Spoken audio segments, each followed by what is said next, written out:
Apakah Anda sering merasa curiga dengan orang lain? Atau Anda sulit memaafkan orang lain? Hal-hal tersebut bisa jadi tanda bahwa Anda sedang mengalami trust issue atau krisis kepercayaan. Lalu, apa itu trust issue? Dan bagaimana cara mengatasinya? Menurut Urban Dictionary, trust issue adalah suatu kondisi ketika seseorang kesulitan untuk mempercayai orang lain. Seseorang yang memiliki trust issue seringkali memiliki pengalaman negatif dan traumatis perihal kepercayaan, seperti pengalaman kehilangan, pengkhianatan, penolakan, maupun manipulasi yang signifikan dalam hidupnya. Pengalaman tersebut tidak hanya sebatas pada hubungan asmara, namun bisa disebabkan dari hubungan orang tua dan anak atau pertemanan.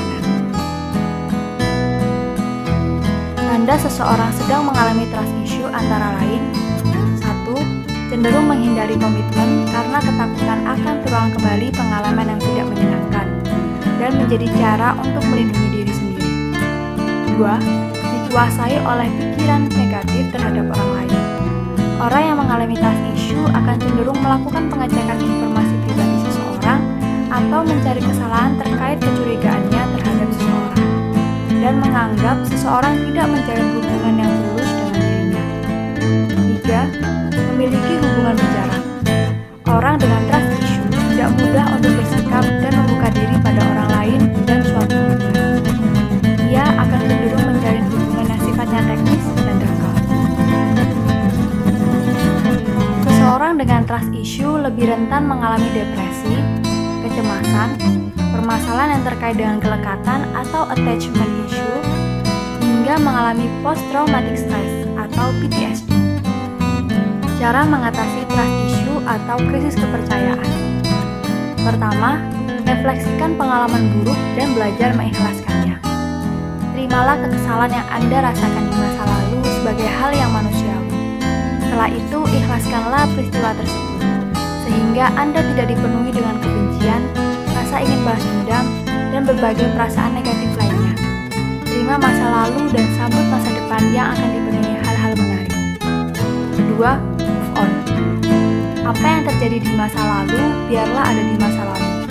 Sekarang Anda coba fokuskan dengan hal yang bisa dilakukan saat ini yang akan berdampak baik untuk diri sendiri. Terakhir, belajarlah dari pengalaman. Mungkin setelah kejadian itu Anda akan sadar bahwa kita pernah berbuat kesalahan, entah percaya dengan orang yang salah, komunikasi yang negatif, dan sebagainya. Jadikan kesalahan tersebut sebagai sarana untuk introspeksi dan evaluasi diri. Namun, Anda juga harus mencoba belajar untuk tidak berekspektasi terlalu banyak. Jalani hidup dengan live life the fullest. Jika tujuan tercapai, maka bersyukurlah. Jika tidak tercapai, terimalah dan kembali lanjutkan hidup.